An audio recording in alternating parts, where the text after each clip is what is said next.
पिछले 15-20 वर्षों से विश्व आतंकित है, जगह जगह उधम मच रहे हैं। अभी हाल में एक सामने की घटना है, कोई हफ्ता 10 दिन पहले की। अमेरिका ने अपने दूतावास को इजराइल में यरूशलेम में स्थापित कर दिया। सीरिया, ईरान, इराक तो नष्ट हो गया, बहरहाल जो उसका राज्य है, सऊदी अरब, पाकिस्तान, बांग्लादेश, सारे ही, इसमें 25-30 और देश जोड़ लें, उन सब ने इसका विरोध किया। फिलिस्तीनियों ने तो सीमा पर लगभग आक्रमण जैसा कर दिया। अपनी ज़ीरो टॉलरेंस पॉलिसी के तहत इजराइल ने उन पर गोलियां चलाईं, कुछ 100 लोग मार दिए। ये सारे देश सांस्कृतिक रूप से भिन्न हैं, इनमें अलग अलग भाषाएं बोली जाती हैं, वेशभूषा एक सी नहीं है, खान पान एक सा नहीं है, किंतु एक सूत्र है इनके अंदर कि ये सारे देश मुसलमान हैं, राज्य यहाँ मुसलमानों का है।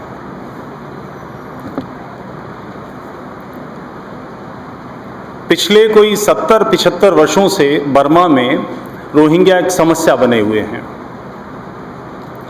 46 से लेकर 50 तक वहाँ उन्होंने भयानक उत्पात किए, सेना को हस्तक्षेप करना पड़ा। 71 में फिर उन्होंने जोर मारा, फिर बवाल किए।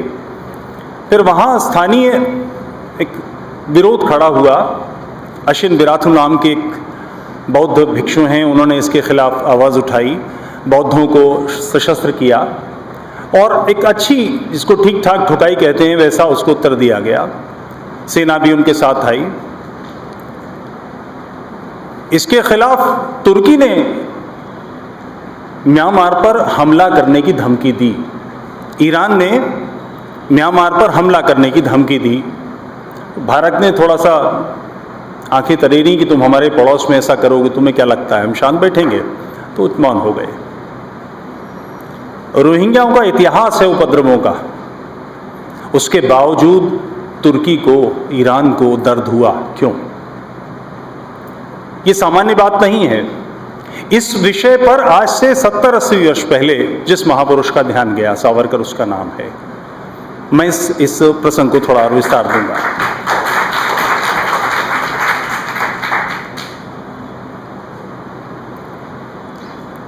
अभी पिछले वर्ष की घटना है, टेम्स नदी पर 3 भिन्न देशों के लोग एक गाड़ी से, उन्होंने प्रयास बड़े ट्रक का किया था, वो नहीं मिला, तो गाड़ी से उन्होंने अपरिचित, बिल्कुल अनजाने लोगों पर गाड़ी चढ़ाई, उनको मारा। जब गाड़ी टकरा कर रुक गई तो उन्होंने लंबे लंबे छुरे निकाले और उसके बाद आते जाते लोगों पर टूट पड़े, 10 लोगों को छुरे मारे। अंग्रेज अल्लाह अकबर नहीं समझेंगे, इसके लिए उन्होंने उसका अनुवाद इन द नेम ऑफ अल्लाह कहते हुए लोगों को मारा। पुलिस ने थोड़ी देर में जब एक्शन हुआ, उनका हत्या कर दी। 3-4 वर्ष पहले बोको हराम, नाइजीरिया का एक संगठन है, उसने 6 वर्ष से 15 वर्ष के बच्चों की, इस बीच की आयु के, एक ईसाई मिशन का स्कूल था, उसके हॉस्टल पर हमला किया रात में, उसमें आग लगा दी। जो लोग बचकर खिड़कियों से कूद के भागे, उन्हें कुल्हाड़ों और चाकुओं से काट डाला। ये कोई नई घटना नहीं है, ये 1500 वर्षों से लगातार चल रहा है।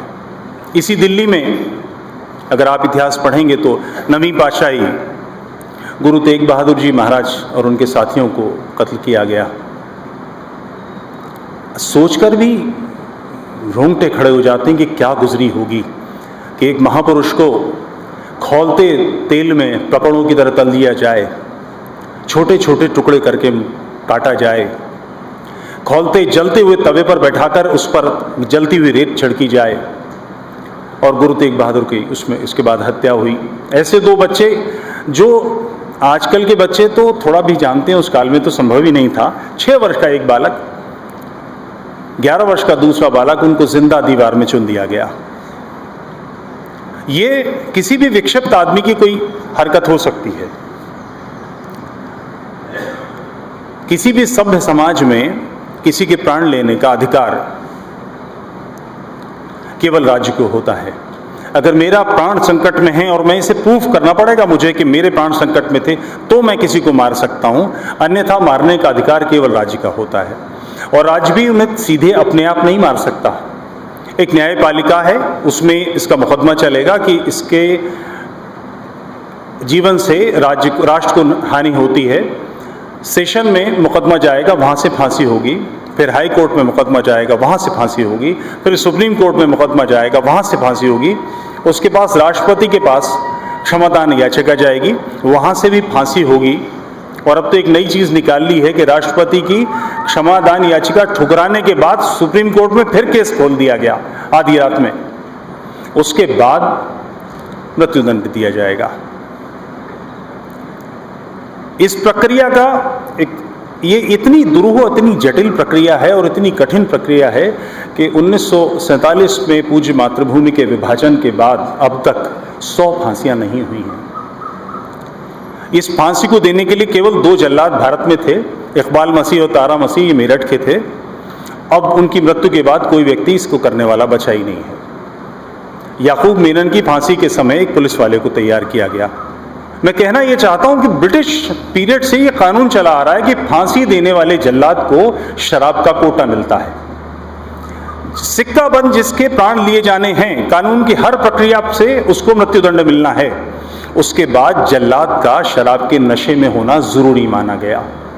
आप कल्पना करें उन लोगों की जो बिना किसी नशे के, बिल्कुल अपरिचितों के, जिन्हें देखा नहीं, 6-6, 8-8 महीने साल के बच्चों के गले काट रहे हैं। हिंदुओं का सैनिकीकरण, इस खतरे को जिस व्यक्ति ने भांपा था कि शस्त्र किससे जीने वाले समाज का शस्त्र से ही जवाब दिया जा सकता है और कोई विकल्प नहीं है। सैनिक का काम रक्षण है, आवश्यकता पड़ने पर प्राण लेकर और आवश्यकता पड़ने पर गौरवपूर्ण ढंग से अपने प्राण देकर, ये कार्य है उसका। जब तक समाज ऐसा नहीं होगा ये काम नहीं हो सकता, बदलाव नहीं आ सकता। मैं इसके थोड़े इतिहास पर बात करना चाहूँगा। आज से 1500 साल पहले, आप सब वरिष्ठ लोग हैं और लिखने पढ़ने वाले हैं, हो सकता है आपकी दृष्टि में हो, फिर भी कुछ तथ्यों का उल्लेख जरूरी है। 1500 वर्ष पहले मक्का के पुजारी परिवार में एक लड़के का जन्म हुआ। इसके पिता की मृत्यु हो गई थी। बहुत ही अभाव में, तिरस्कृत ढंग से पला। इसकी माँ ने इसको एक गाय को दे दिया, दूध भी नहीं पिलाया। बड़ा बचपन में जब बच्चे के अंदर मानवता, प्यार, लाड़ ये सारे विकसित होते हैं माता पिता के समय, वो इसको उपलब्ध नहीं हुए। यही बच्चा बड़ा होकर मोहम्मद बना और इसने घोषणा की कि यहाँ जो मूर्ति पूजा हो रही है ये उपयुक्त नहीं है। इसके विरोध में उसने अल्लाह, एक वहाँ का देवता था, उसको क्रिएट किया और उसके खिलाफ दर्शन 5 उसकी बातें, तौहीद, नमाज, रोज़ा, ज़कात और हज। तौहीद, अल्लाह एक है, कुरान उसकी किताब है, मोहम्मद उसका पैगंबर है, यही पैगाम था। कई साल वो मक्का में ये सब करता रहा, लोगों पर इसका असर नहीं पड़ा और मक्का में रहते हुए वो केवल कोई 34-35 लोगों को मुसलमान बना पाया। उसकी बातों के खिलाफ इतना बवाल हुआ, इतना उपद्रव हुआ, लोग बार बार आकर उसके दादा को और लोगों को बोलते थे कि तुम इसको शांत करो, नहीं तो फिर हमें एक्शन लेना पड़ेगा। अंत में उसे वहाँ से भागकर मदीना जाना पड़ा और वहाँ राजनीतिक परिस्थिति ऐसी थी कि इसके हाथ सत्ता लग गई और वहाँ से उसने अपने दर्शन को लगातार फैलाया। अब अल्लाह एक है, 2 है, 5 है, 7 है, उसकी पूंछ है, हाथी, वो हाथी जैसा है, आदमी जैसा है, राक्षस जैसा है, कैसे तय होगा? अमूर्त है, हम देख नहीं सकते उसको। तो ये बात करने वाले व्यक्ति का जीवन ये तय करेगा कि ये सही है कि नहीं। और जीवन के विकास की केवल एक शर्त होती है कि हम सब बराबर हैं, स्त्री पुरुषों के अधिकार समान हैं। आप बादशाह हैं, मैं गुलाम हूं, ये नहीं हो सकता। मोहम्मद ने मक्का पर कब्जा कर लिया और उसके बाद अपने प्रसार में लग गया। लगातार ये सारी घटनाएं बढ़ती रहीं। दुर्भाग्य था कि उस समय वहाँ पर कोई ऐसी केंद्रीय सत्ता नहीं थी जो इसका विरोध कर पाती, प्रतिकार कर पाती। ये दर्शन चिंतन बढ़ता गया। मनुष्य, मानव स्वभाव से उत्पाती है। आप छोटे बच्चों को स्कूल जाते देखिए, जो तगड़ा बच्चा है वो छोटे बच्चे के बाल खींचेगा, पेन मारेगा, कुत्ता बैठा होगा उसकी पूंछ खींचेगा, चप्पल पटकेगा, कुछ ना कुछ ये उसके स्वभाव का। माँ बाप, परिवार, शिक्षक, समाज ये लगातार क्रिया करके, एक्शन करके तय करते हैं और उसको सिखाते हैं कि ये सब नहीं चल सकता। हम सबको एक समान ढंग से जीना होगा, अन्यथा समाज संभव नहीं है। राष्ट्र नष्ट हो जाएगा, देश नष्ट हो जाएगा, समाज नष्ट हो जाएगा। उसने ऐसी सारी कमियां, हर व्यक्ति चाहता है, सबके अंदर होता है कि दूसरे पर चढ़ बैठें, ताकत स्थापित कर दें, किसी दूसरे की बीवी सुंदर उसे भगा लें, ये सबके अंदर कहीं ना कहीं ऐसी बातें होती हैं। उसने इन सब चीज़ों को लीगलाइज कर दिया। दुनिया के दो पक्ष माने, एक दारुल इस्लाम, एक दारुल हरब। दारुल इस्लाम वो सारा क्षेत्र जहाँ पर ये हम रोज़ा, नमाज, तौहीद, हज, ज़कात ये चलता है, और वो दूसरा क्षेत्र जहाँ पर ये इसकी सत्ता स्थापित नहीं है। ध्यान रखिएगा, दारुल इस्लाम का मतलब इस्लाम की ताकत है, बहुसंख्या नहीं है। भारत में जब जिसे हम इस्लामी काल कहते हैं तब की छोड़ दीजिए, आज भी पाकिस्तान, बांग्लादेश, भारत को एक कर दें तो भी मुसलमान बहुसंख्या में नहीं है, ताकत में हैं, जहां से वो हमसे जजिया वसूल कर सकते हैं, हमारी लड़कियां उठा सकते हैं, हमारे मंदिर तोड़ सकते हैं, हमारे आचारों को नष्ट कर सकते हैं, हमारे पुस्तकालय समाप्त कर सकते हैं, हमें गुलाम बना सकते हैं। जजिया को टैक्स मत समझ लीजिएगा। कई बार लोग कहते हैं कि जैसे टैक्स आज भी देते ना, इनकम टैक्स, वैसे जजिया था, ऐसा नहीं है। जजिया के नियम है कि लेने वाला नीचे बैठा होगा, देने वाला खड़ा होगा, हाथ उसका नीचे होगा और उस पर थूका जाएगा, जलील किया जाएगा, एहसास करा जाएगा कि तुम घटिया हो, तुम काफिर हो, तुम छिछोरे हो, तुम कमीन हो, ये एहसास कराने का, इस चिंतन को, और इसमें लगातार इसका माध्यम ये सब करने का तलवार ठहराया। इस सारी प्रक्रिया का नाम जिहाद है। लगातार इस्लाम और दारुल हरब के क्षेत्र में आप जिस समय सोचें, इस्लाम के यानी मुसलमानों के दिमाग में 10%, 20%, 50% हमेशा यही भाव रहता है। उनके मन में यह है कि हमारे चारों तरफ शैतानों का राज है, हम अल्लाह की मुमलिकत हैं, हमारा फर्ज उसके दीन को स्थापित करना है। ये एक ऐसा विषैला, बिल्कुल शुद्ध माफिया का चिंतन है जो ताकत चाहता है, सत्ता चाहता है। इस सत्ता के खिलाफ कौन होगा और इसका हल कैसे निकाला जाएगा?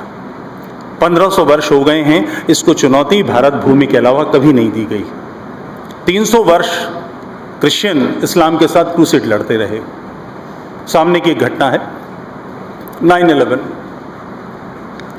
एक झपट में 19 लोग थे जिन्होंने, आप उस मानस की कल्पना करें, चिंतन को सोचें। लगभग 3.5 साल उन्होंने शिक्षण किया। बोइंग उड़ाना को बच्चों का खेल नहीं है, बहुत तकनीकी ज्ञान चाहिए। कुछ जर्मनी के थ्रू, कुछ ब्रिटेन के थ्रू, कुछ फ्रांस के थ्रू अमेरिका में दाखिल हुए, वहाँ 2-2.5 साल तक पढ़ते रहे। उस बीच में लोगों से मिले होंगे, मित्र बनाए होंगे, खाते पीते रहे होंगे, काम करते रहेंगे, मगर लक्ष्य बिल्कुल स्पष्ट था कि हमें कुफ्र के खिलाफ लड़ाई लड़नी है। और एक दिन उन्होंने 4 विमान हाईजैक कर लिए, 2 ट्विन टावर पे गिरा दिए, तीसरा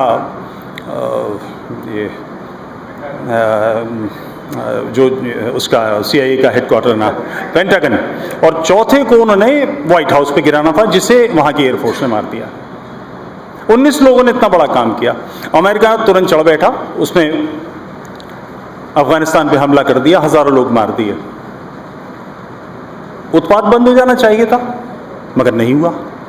सीरिया से आईसिस खड़ा हो गया, कहीं से दाइश आ गया, क्योंकि ये समस्या तालिबान की नहीं है, ये अफगानिस्तान की नहीं है, ये समस्या कुरान है, ये समस्या हदीस है, ये समस्या मोहम्मद है, ये वैचारिक समस्या है। जब तक इसको विचारधारा से चुनौती नहीं दी जाएगी, इसमें बदलाव नहीं आने वाला है। और दुर्भाग्य है कि भारत में जितनी भी विचारधाराएं हैं, ये सारी आयातित हैं। एकमात्र विचारधारा जो इस धरती की, इस जमीन की संतान की है, वो हिंदुत्व। उसे सावरकर जी ने दोबारा प्रतिस्थापित किया। उस हिंदुत्व की रक्षा सदैव शस्त्र से होती है, धर्म की रक्षा शस्त्र से होती है। उसके लिए समाज को उन्होंने आग्रह किया। ये दुर्भाग्य है हमारा कि हमारे तब पूरी पीढ़ी जिम्मेदार है। सावरकर जी राजनीति के महत्व को समझते थे, उन्होंने लगातार प्रयास किया, हिंदू महासभा के साथ काम किया। हम ही तो हैं, हमारे पूर्वज तो हैं जिन्होंने कांग्रेस को चुना, जो नेहरू को लेकर आए, जिन्होंने सावरकर जी को नहीं चुना, कोई और तो नहीं था। मगर उसका परिणाम वो 1947 में देश का विभाजन हो गया, पाकिस्तान कट गया, बांग्लादेश कट गया। वो क्रिया रुकी नहीं, मैं थोड़ा इतिहास में और आपको ले जाना चाहूँगा। इस विचारधारा का जो बड़ा केंद्र था अरब, उससे ये बगदाद में शिफ्ट हो गया, खिलाफत यहाँ आ गई। इन खलीफाओं के खिलाफ मंगोलों ने, शायद आपकी जानकारी में आप कोई बता पाएंगे, कुबलई खान, चंगेज खान कौन थे? मजहब कौन सा था, धर्म के? विराजी, लगभग ठीक हैं। ये जो बौद्ध कह रहे हैं आप, गोरखनाथ जी का जो पंथ है, गोरखपंथ और बौद्धों की एक मिश्रित रूप था। लोगों को ये नहीं मालूम है कि चंगेज खां मुसलमान नहीं थे, लोग उन्हें मुसलमान समझते हैं। चंगेज खां की कोई भी किताब, इंपॉर्टेंट किताब खोलिएगा, पहले पेज पे भगवान महाकाल का चित्र मिलेगा आपको, जो हनुमान ढोका, एक नेपाल की राजधानी में इनका मंदिर बना हुआ है, वो उनके उपासक थे। इन लोगों ने लगातार मूर्तियां तोड़ी, मंदिर भ्रष्ट किए, तो इनके पोते कुबलई खान ने उनसे कहा कि जिन्होंने ये दुष्टता की हमको दो। वो नहीं माने, उन्होंने कहा कुफ्र तो मिटाना हमारा फ़र्ज़ है, बुत शिकन है हम तो। उन्होंने सीधे उस पर हमला कर दिया। पूरी इस्लाम ने जो दवाई सारी दुनिया के लिए तैयार की, उसका असली स्वाद उनको दिया गया। एक सप्ताह के अंदर 10 लाख लोग काट डाले गए, गाय, भैंस, बकरी, मुर्गी, कुछ भी नहीं छोड़ा उन्होंने, सब मार दिया। मुसलमान वहां से बच के भागे। ये इस हद तक हास्यास्पद है कि वहां से बचकर आने का जो सबसे बड़ा केंद्र था वो भारत था। मुसलमान यहीं आए, और हमने ऐसे ही कि कोई बाहर से आया टोला, ये भी सही। पृथ्वीराज चौहान का जिनसे विवाद था, जयचंद, उनके प्रमुख सेनापति मुसलमान थे। जिस मुसलमान के हाथ में जो जगह लगी, वो सैनिक बन सकता था, सेनापति बन सकता था, व्यापारी बन सकता था, कोई और काम कर सकता था, जगह जगह भारत में स्थापित हो गए। ये राष्ट्र की जिम्मेदारी थी, धर्म की जिम्मेदारी थी, आचार्यों की जिम्मेदारी थी कि चिंता करते ये बाहर से आने वाला टोला क्या करता है, क्या सोचता है, क्या खान पान है, इसकी शिक्षा पद्धति क्या है, इसकी जीवन प्रणाली क्या है, हमसे मैच करती है कि नहीं, हमारे खिलाफ तो नहीं है। ऐसा नहीं हुआ। ये कैंसर धीरे धीरे बढ़ता गया और इसका फोड़ा 1947 में फटा। उससे पहले 1885 के आसपास अफगानिस्तान का नूरिस्तान ज़िला बना, जहाँ काफिरिस्तान था, ये पूरा हिंदू क्षेत्र था, ये मुसलमान बना दिया गया। लगातार ये होता चला गया और बढ़ते बढ़ते स्थिति आ गई कि देश विभाजन हुआ। ये बात इन्होंने ठीक, मेरे पिछले वक्ता ने ठीक कही थी, ये टू नेशन थ्योरी की बात उन्होंने, सावरकर जी ने कही थी। बिल्कुल स्पष्ट है कि अब हम इस स्थिति में नहीं हैं कि देश के अंदर हम ये दो धाराएं बसा सकें। ठीक है, अलग हो जाते हैं, मगर इसके बाद ये जो बीज विष के छोड़ दिए, ये नहीं सहे जा सकते थे। उनको छोड़ने का परिणाम कश्मीर हुआ, इसको छोड़ने का परिणाम बंगाल, असम, बिहार, उत्तर प्रदेश, बल्कि कहीं और मत जाइए, नोएडा में, यहीं आसपास में जहाँ मस्जिदें हैं उसके आसपास में किसी समय अपनी पत्नी माँ को लेकर निकल जाइए, आपको पता लग जाएगा इस्लाम क्या है। ये एक वैचारिक प्रणाली है जो दूसरों को दमन के योग्य मानती है, दूसरों को नष्ट करने योग्य मानती है, स्वयं को इतना सही मानती है और दूसरों को इतना गलत मानती है कि दूसरे लोगों को कत्ल करना चाहती है। काफिर वाजिबुल कत्ल, काफिर मार डालने के लायक है। क़िताल फी सबीलिल्लाह, अल्लाह की राह में कत्ल करो। जिहाद फी सबीलिल्लाह, अल्लाह की राह में जिहाद करो। ये कुरान की आयतें हैं। आप इस चिंतन के साथ कैसे जी सकते हैं? कोई भी कैसे जी सकता है? हम किसी गलत व्यक्ति को सही कर सकते हैं, मगर एक पूरी चिंतन प्रणाली को जो सामान्य व्यक्ति को लगातार बदलती जा रही है, राक्षस बनाती जा रही है, पिशाच बनाती जा रही है, उसके साथ कैसे चल सकते हैं? इस विचारधारा का जवाब विचारधारा ही हो सकती है, और उसका प्रतिपादन सावरकर जी ने हिंदुत्व में किया। जब तक हम इस विचार के खिलाफ अपनी तलवार नहीं खड़ी करेंगे, बात नहीं बनने वाली। पौरुषपूर्ण हिंदू समाज, आवश्यकता पड़े तो प्राण लेना, ये निश्चित रूप से, क्योंकि भारत में कानून का शासन है, मगर कानून तो बहुत सारी जगह हमको रोकेगा। राज्य का स्वभाव है कि आप कुछ भी करें, वो अपने क्षेत्र में हस्तक्षेप मानता है, आपके खिलाफ खड़ा होगा। राज्य से मतलब स्टेट से, कुछ भी करें। आप घर के बाहर 2 कुर्सी डाल के बैठ जाएं, इस पर भी कोई पुलिस वाला एतराज़ कर सकता है, आप यहाँ क्यों बैठे, आपकी गाड़ी पार्क क्यों? हर जगह वो अपना क्षेत्र मानता है, वो दबाएगा। मगर राष्ट्र, धर्म राज्य से बहुत बड़े होते हैं। इसके लिए प्राण देना, प्राण लेना, दोनों स्तुत्य हैं, दोनों पवित्र काम हैं। ये मैं इसलिए नहीं कह रहा हूँ कि मुझे कुछ घटनाएं बताकर अपने कॉलर ऊंचे करने, मगर 2 घटनाएं मैं आपके सामने लाता हूँ। आपने भी 2 वर्ष पहले की घटना सुनी होगी, बिसाड़ा दादरी में गौ हत्या हुई। अखलाक ने बछड़ा मार दिया और उसका मांस बनाकर बकरीद पे हिंदुओं को खिलाया। 2 दिन बाद ही बात खुल गई, बात फैल गई, लोगों ने उसे मारा पीटा, वो मर गया। कोई 9 महीने बाद हम कुछ मित्र वहां पहुंचे तो पता लगा कि 9 महीने बाद हम आने वाले दूसरे व्यक्ति हैं, और थोड़े से पैसे देने का प्रयास किया तो उन्होंने बताया कि पैसे देने वाले पहले हैं। हम लोगों ने फिर सोचा कि हम और कुछ नहीं कर सकते, हम पुलिस से छुड़ा नहीं सकते, हम जमानत नहीं करा सकते, किंतु हम एक बेसिक काम तो कर सकते हैं कि इन लोगों के आंसू पोंछने का, इनकी आर्थिक स्थिति के लिए कुछ करने का एक संकल्प हम कुछ मित्रों ने लिया कि हम 1-1 लाख रुपया यानी 18 लाख रुपए इकट्ठे करेंगे। 1 महीना लगा। आप सब लोगों में अभी कई लोग बैठे हैं जिन्होंने उसमें सहायता दी। कोई 11-12 लाख रुपए मेरे घर आकर लोग दे गए, लाख रुपए से पकड़ा गए। मतलब इतनी आश्वस्ति समाज को, क्योंकि पौरुष व्यक्त होगा तो हम राज्य के नियमों का उल्लंघन करेंगे। उस उल्लंघन के बाद जो कुछ स्थिति आएगी, जमानत, कोर्ट की कार्रवाई, घर की चिंता, ये कैसे होगी? इसके लिए कुछ तो करना पड़ेगा। उसको करने के लिए एक आवाज फेसबुक के थ्रू लगाई और हम लोग 1 महीने के अंदर 19,64,000 रुपए इकट्ठा करके वहां दे आए। बल्लभगढ़, अगला चरण बल्लभगढ़ में जो आपको सुना होगा घटना हुई नरेश की, तो बल्लभगढ़ में जो ट्रेन में घटना हुई, मेरा ये मानना है कि आपको अपने शत्रु मित्र स्पष्ट समझने चाहिए। मुद्दा ये है ही नहीं कि उसने धर्म के कारण काम किया, राष्ट्र के कारण किया या व्यक्तिगत किया, अंत तो का परिणाम वही आया। साथ दीजिए उनका, दिया। अभी 5 दिन पहले की घटना आपको ध्यान होगी, मैहर में हुई है। गौ हत्या करने वाले 2 लोगों को लोगों ने मार दिया। आपस में हम कुछ मित्रों ने बात की, शायद उनमें से कोई अभी आते भी होंगे। तुरंत तय हुआ कि एक पहुंचो और 25-25 हज़ार रुपये उन्हें देकर आओ। एक संकल्प है कि लाख-लाख रुपए उन्हें देंगे, उनका काम करेंगे। ये जो सोच हम सब मित्रों में आई है, 5-10 लोगों में, ये कहां से आई? सावरकर जी को लगातार पढ़ा और उसमें ये जिम्मेदारी आई कि राष्ट्र और धर्म तुमसे बड़ा है। निश्चित रूप से हम आज नहीं कल धर्मारे की सरकार हमको करे, मगर अपने काम तो नहीं छोड़े जा सकते, राष्ट्र का काम तो नहीं छोड़ा जा सकता, धर्म का काम तो नहीं छोड़ा जा सकता। समाज को इसके लिए सन्नद्ध होना ही होगा। पौरुष का कोई विकल्प मेरा, आपका, किसी का भाषण, बौद्धिक बैठक, कार्यक्रम नहीं है। जो धरती पे एग्जीक्यूट कर रहा है उसके साथ खड़े होइए, उसकी मदद कीजिए। हमारा काम सिर्फ ये कि उस समय ये हुआ, उस समय ये हुआ, उस समय ये हुआ, उस समय ये हुआ, इससे क्या होने वाला है? बदलाव कैसे आएगा? जहां कहीं पता लगता है तुरंत सक्रिय होइए। जिस प्रकार से आप कुछ कर सकते हो कीजिए। ऐसा कुछ आप कर पाए, सुनिश्चित है कि राष्ट्र की स्थिति में बदलाव आएगा, धर्म विजयी होगा, निश्चित रूप से विजयी होगा। और नहीं होगा अगर हम ये बदलाव नहीं ला पाए, हम केवल आलोचना की वृत्ति रखिए कि हम दूसरों को करनी बताएंगे कि उसने ये करना है, उसने ये करना है। ये कितनी अजीब सी बात है।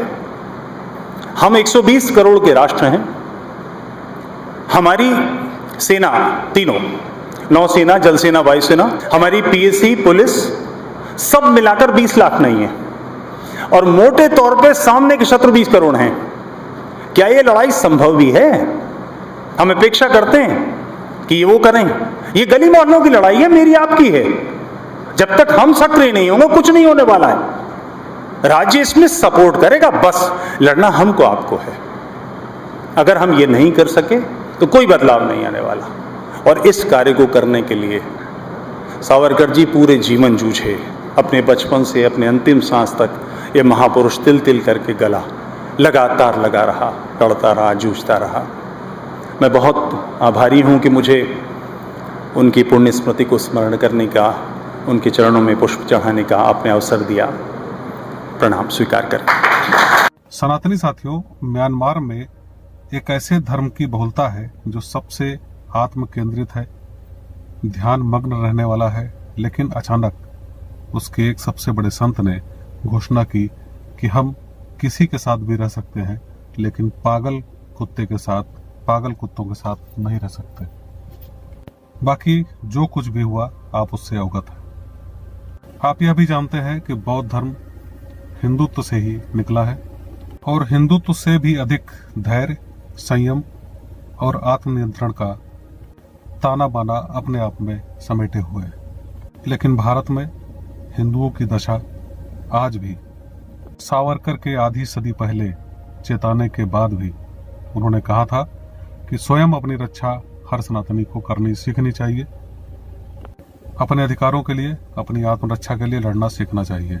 उससे हम कोई सबक संभवतः नहीं ले पाए। जो बौद्ध धर्म हमसे अपेक्षाकृत शांत, अहिंसा और परोपकार की भावना लिए समेटे हुए है, उसको भी तगड़ा रिएक्शन देना पड़ा, तगड़ा एक्शन लेना पड़ा, तब जाकर के उनके देश में उनके नागरिकों की, उनके लोगों की शांति हुई। उनको पागल कुत्तों के, कथित पागल कुत्तों के झुंड से छुटकारा मिल सका। आपने गंभीरता से तुफैल जी को सुना होगा तो समझा होगा कि जमीनी हकीकत क्या है। एक कवि का, एक शायर का हृदय रखने वाले तुफैल जी किस मजबूरी में इस तरह का चेतावनी भरा आह्वान आपको दे रहे हैं। आपको जागना है तो जाग जाइए, अन्यथा आगे बहुत सारी दुश्वारियां खड़ी होकर आपका इंतजार कर रही हैं।